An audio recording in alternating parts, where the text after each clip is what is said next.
kaibigan kong TH. Dito ako sa taas ng bato ngayon. At doon nagmula ang araw. Dito yung kabuuan ng bato. Ayan. Ito. Hop. Ayan. Ayan.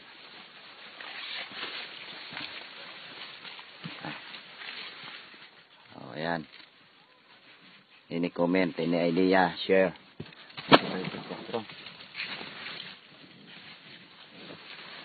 Okay. Nandito kami sa gitna ng Kamaisan. Ayan. Hindi ko na pinatay yung video ko kasi para mapuntahan ko yung sana naman. Ayan. Ito, biniyak ng ano to. Bulldozer. O, ayan. Ewan ko. Kita namin yung araw na may ano. Yun. Kamaisan. Okay. At dito kami ngayon mula doon sa taas. Mga pila ka metro ni halintos babaw gani? Mga 50 meters? 50 meters siguro. Hindi ko na matansya kung ano. Yan, dito kami. Okay. Ito, area ng pinsan ko to. Ito, may bato dito. Na purmang malaking aro to eh. Big aro. Ito. Nililinisan pa ng pinsan ko. At dito, may bato rin, mga kaibigan. Ito. Okay. Hindi. Adlaw mangguro ni? Hindi. Hindi adlaw ni. Ito.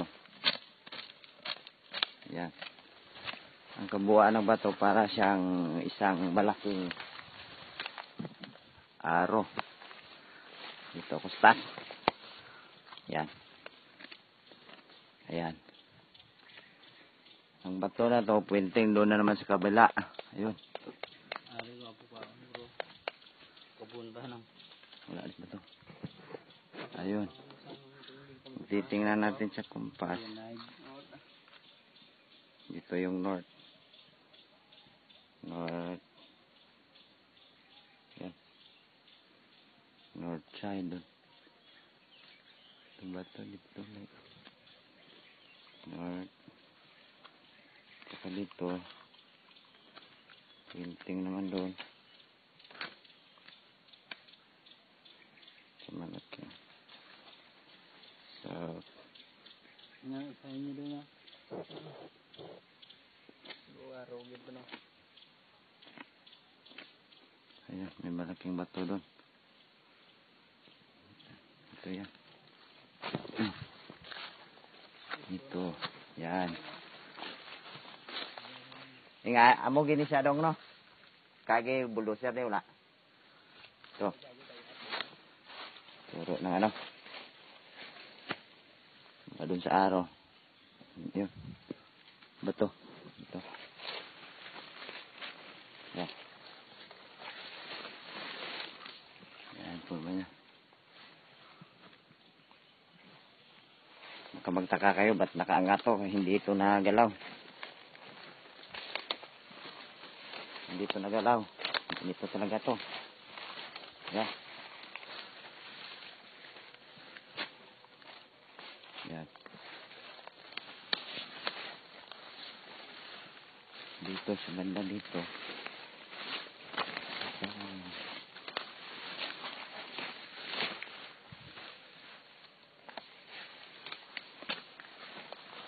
Ayun.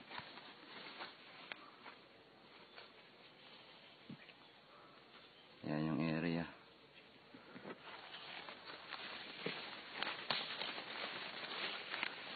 Mula dito, pupunta na naman kami na ito.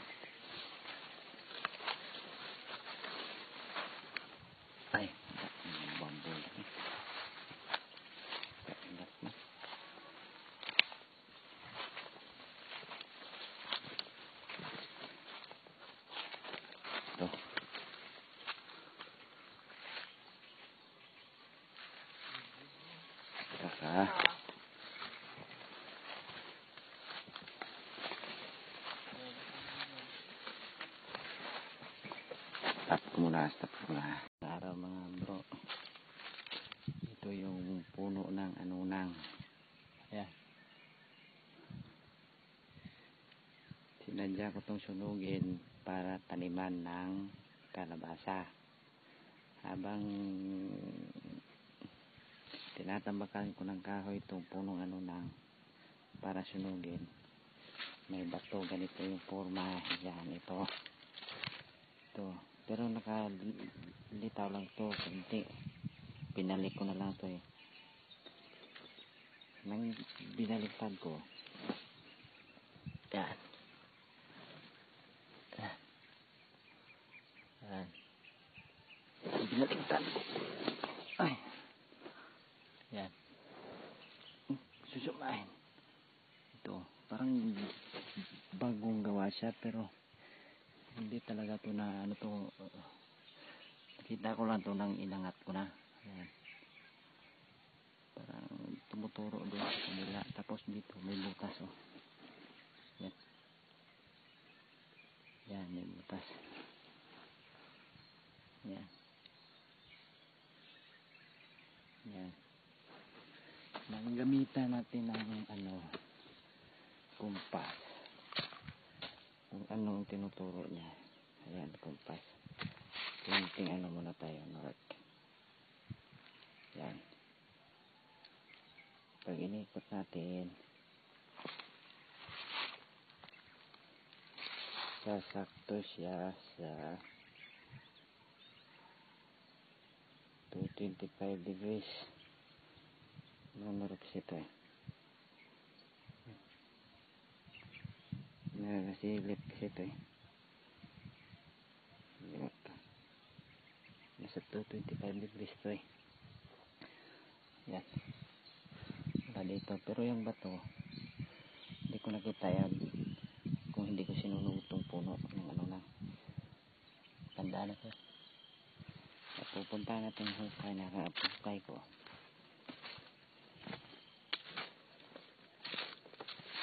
Hindi naman ako naghukay kung sinasang sobrang market ng dito.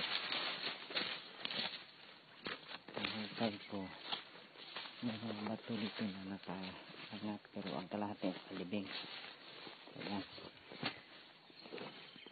Pero bago ako naghukay, ito mga bato galing pa sa taas. Ako lang kasi isa maghukay, nakakatako din eh. Ayan. Ito galing to sa taas, nakalibing to. Yan, may bilog. Hindi mo makita to pag hindi mo inangat. Ayan, malaki rin to eh. At saka ito walang marker. Ayan, pag binaligtad mo, yan ang mga marker niya.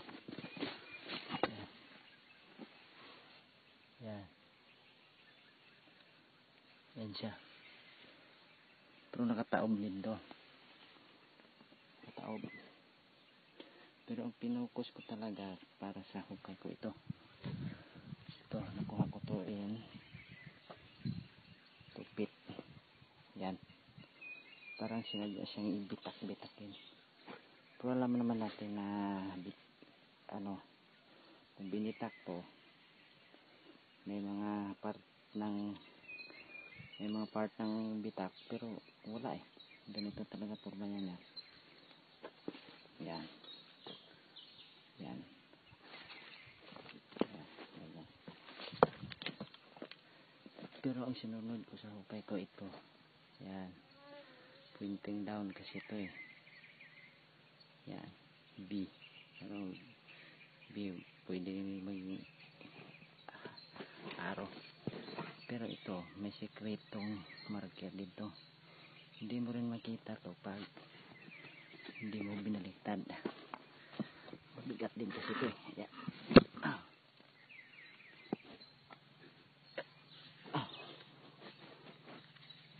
Mabigat kasi ito. Ito. Yan. Yan yung marker. Yan. Baliktad ito muna.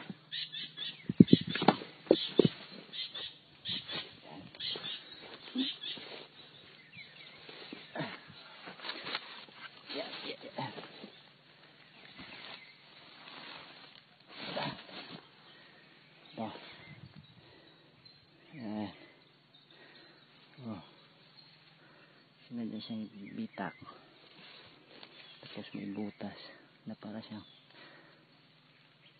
triangle. Butas rin, ito butas rin, ito may hole rin siya. Yan, pero ito yung sinunod ko. Yan lang ang sinunod ko. Yan, pinting down. Aabutin ko sana ng 6 feet tong hukay ko. Yan, balik tayo dito sa hukay ko. Ito, pero ito nahukay ko to, ganyan din ang forma niyan. Dito banda yan, dito. Tapos yung marker na yun sa baba, 2 feet yun, dito ko nakuha. Pero bago ko, okay, ito yan,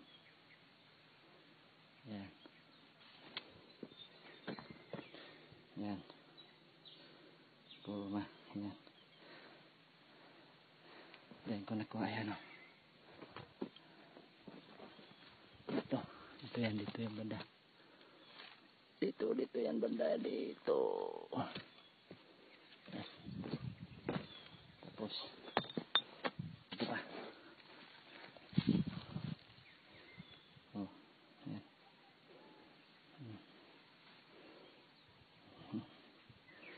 Yan. Yan. Gilid ko nakuha yan, sa gilid. Saka ito. Yan.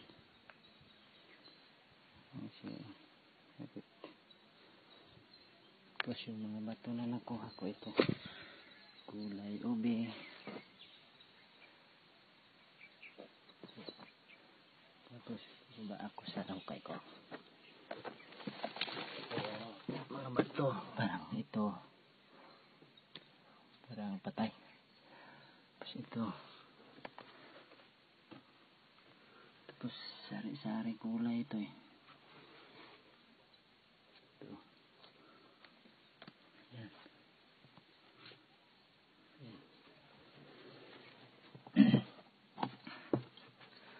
Sino mga may idea, magbigay sana kayo. Tama itong kayo. Pero ang sinaiinis ko, itong bato nga nahulog sa tatas ko, doon yan galing, pinagulong ko kasi. Kaya sakto, nahulog ito.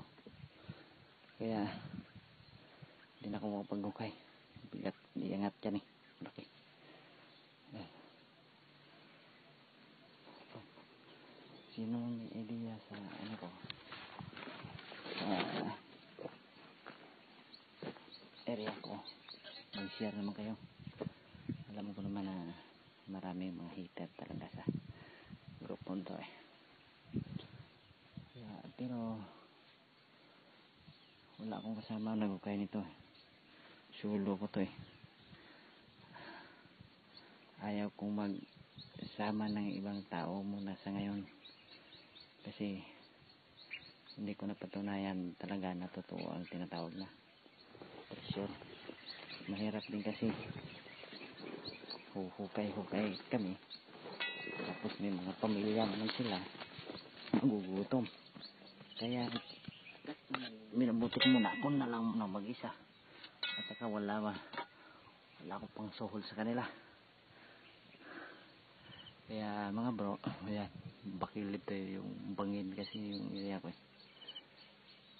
Sakto ba to? Mula dyan sa butas ko pupunta doon sa ano ng 20 meters ang distance. 20 meters distance to 25 degrees. Total mo ang degrees niya naging 9. Bilong siya sa Japanese lucky number. Ewan ko kung eksakto tong hukay ko. Pero hindi ko may pagpatuloy kasi nga may bato na hulog. Pero may mga bato din sa gilid. Yan. Kaya kung sino man may idea kung paano, kahit lang naman sa idea o sa experience nyo. Alam ko naman na may mga hater talaga sa group na ito eh. Alam ko naman, nagtatahimik-tahimik lang. Kaya bro, guide nyo ako, tama ba to, ano ba to? Wala. Hindi naman natin makita ang treasure pag hindi natin hanapin eh. Kaya kusang mag-usa lang ako talaga. At saka sabi ko nga, saka na ako